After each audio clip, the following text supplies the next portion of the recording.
दर्शकों फिर से स्वागत है ज्योतिष की एक हमारी खास चर्चा में। आज इस वीडियो में हम लोग बात करेंगे सप्तमेश को लेकर। देखो, कौन नहीं चाहता हो, चाहे स्त्री हो या पुरुष, हर कोई चाहता है उसको एक अच्छा जीवन साथी मिले, वो उसके अनुकूल हो।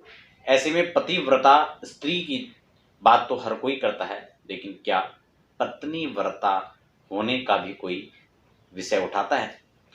ऐसे ही तमाम आज इस विषय को हम लोग यहाँ पर लेकर चलेंगे, लेकिन फटाफट आप लोग चैनल को सब्सक्राइब कर लीजिए यदि आप नए दर्शक हैं और आपने अभी तक चैनल को सब्सक्राइब नहीं किया है।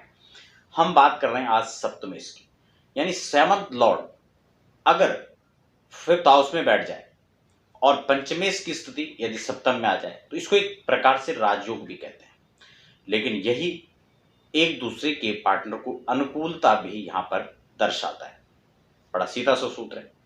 दूसरे हम बात करें यहां पर, यदि शुक्र चर राशि के अंदर कुंडली में कहीं पर भी बैठा, शुक्र चर राशि के अंदर बैठा हो और साथ में सप्तमेश की अगर हम बात करें तो गुरु या तो सप्तमेश शुभ बैठा हो या फिर गुरु वहां पर सप्तम भाव के अंदर बैठे हो। दूसरा सूत्र, गुरु सप्तम में बैठे हो और शुक्र चर राशि के स्तर कुंडली में कहीं भी हो, साथ ही साथ लग्नेश भी बली हो, तो ऐसे में जातक को पत्नी जो है अनुकूल मिलती है या पति उसके अनुकूल मिलता है और वो उसके अनुसार एक दूसरे के अनुसार चलते हैं और एक सुखद जीवन को यहाँ पर जीते हैं। अब हम अगले एक और पॉइंट में बात कर लेते हैं। जब हम सप्तम की कहीं बात करते हैं, सप्तमेश की बात करते हैं, ये दाम्पत्य जीवन के संबंध में जब बात करते हैं तो यहाँ पर शुक्र और शनि एक दो प्रधान ऐसे ग्रह हैं जो इसकी अहम भूमिका को निभाते हैं। अगर सप्तमेश कहीं ना कहीं पीड़ित हो या सप्तम स्थान पर कहीं ना कहीं अगर पाप ग्रहों की युति हो या पाप ग्रह की दृष्टि हो, तो ऐसे में दाम्पत्य जीवन में अनेक बाधाएं आती हैं। संबंध विच्छेद के लिए कई बार हम देखते हैं तलाक की स्थितियां खड़ी हो जाती हैं। कब? मान लो मंगल, शनि या राहु केतु अगर सप्तमेश कहीं ना कहीं इनसे ग्रसित है या सप्तम भाव कहीं ना कहीं इनसे ग्रसित है, पीड़ित है, तो ऐसी स्थिति में कहीं ना कहीं दाम्पत्य जीवन का सुखमय होना यहां पर प्रश्न चिन्ह लग जाता है, संदेह की स्थिति प्रकट हो जाती है। क्योंकि अगर इनकी वहां पर दृष्टि है या सप्तमेश इनसे ग्रसित है तो दाम्पत्य जीवन ऐसे में सुखमय होना बड़ा कठिन हो जाता है। अगर जन्म कुंडली के अंदर ऐसी स्थितियां बन रही हैं, हम उसको लेकर भी फिलहाल चर्चा करेंगे। एक खास और सूत्र मैं आपको बता दूं, जैसे कि मंगल, मांगलिक की जब बात आती है, मांगलिक में प्रायकर यही देखा जाता है। जैसे कि हम लोग सप्तम मंगल की बात करते हैं, जिसको कि जब मांगलिक होता है तो मांगलिक में सप्तम मंगल, अष्टम मंगल, इसको ज्यादा प्रभावशाली मांगलिक बताया गया है। उसका कारण भी यही, क्योंकि सप्तम में मंगल होगा तो वो कहीं ना कहीं वहां विछोह की स्थिति को पैदा कर देगा, कहीं ना कहीं अलगाव की स्थिति को प्रकट करेगा। वहीं अगर जो है इसी स्थान पर शनि होते हैं तो सबसे पहले तो विवाह भी यहां पर कई बार देखने को मिलता है कि विलंब से होता है, विवाह में विलंब का कारण वो बन जाता है। और अगर ऐसा, वैसे तो निश्चित ऐसा होता ही है, लेकिन बहुत सारी स्थितियों में कभी कभार कुछ कुंडलियों के अंदर है कि बहुत ज़्यादा विलंब नहीं करता है शनि, लगभग 30 के आसपास में शादी की स्थिति हो जाती है।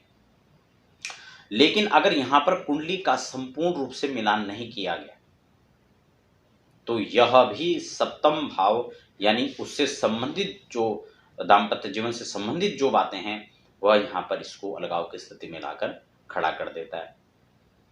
अब आप समझ रहे होंगे, अगर राहु की दृष्टि पड़ रही हो तो भी स्थिति होगी, शनि की दृष्टि पड़ रही हो, चाहे दसम दृष्टि हो शनि की, चाहे तीसरी दृष्टि हो और चाहे सातवीं दृष्टि हो, क्योंकि शनि देव को तीसरी दृष्टि के अलावा सातवीं दृष्टि के अलावा तीसरी और दसम दृष्टि भी महत्वपूर्ण और पूर्ण दृष्टि दी गई है, जिसके कारण से वह भी यहां पर इस प्रकार की स्थिति को प्रकट कर देता है।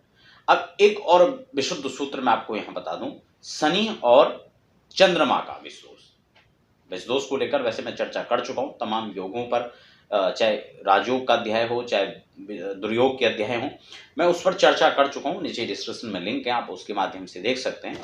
लेकिन अगर विषुदोष यानी शनि और चंद्रमा की स्थिति कहीं ना कहीं अगर सप्तम भाव के अंदर उत्पन्न होती है, ये बहुत महत्वपूर्ण विषय है, इसको एक बार फिर आप ध्यान से समझ लें। अलग अलग भाव पर विष योग का अलग अलग प्रभाव होता है, समझ लें।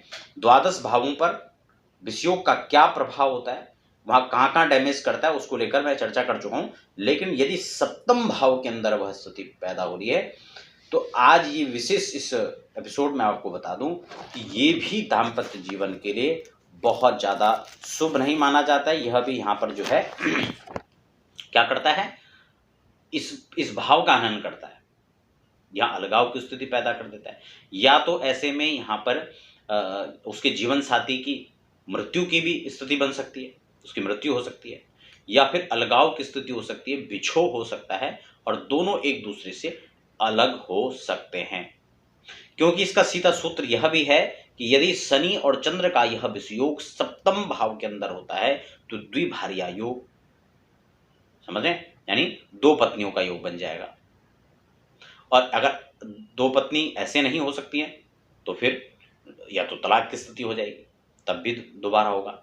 और कई बार तो स्थिति यह भी देखी जाती है कि अगर इन दोनों में से कोई भी योग यहाँ पर उपस्थित नहीं हो रहा हो, तो वैसे तो ये यहाँ पर जो ज्योतिषी आधार है उसके अनुरूप ये निश्चित है, लेकिन कई बार क्या होता है कि सामंजस्य इस तरह बैठ जाते हैं कि मान लो एक दूसरे से अलग अलग रह रहे हो, कहीं दूर रह रहे हो, और ऐसी स्थिति में वो इस संबंध में तो हैं, कहीं ना कहीं सूत्र में तो बंधे हैं, लेकिन उसके जो है एक साथ न रहने पर उसका जो उतना प्रभाव नहीं मिला, तो ऐसे में वह प्रत्यक्ष रूप से नहीं तो अप्रत्यक्ष रूप से वह द्विभार्या का योग उनके जीवन में बन जाता है। कई बार मान लो कोई फॉरेन कंट्री में उन्होंने वहां पर दूसरा विवाह कर लिया, लेकिन वो यहाँ पर पता नहीं लगा, उसको दर्शाया नहीं गया है, या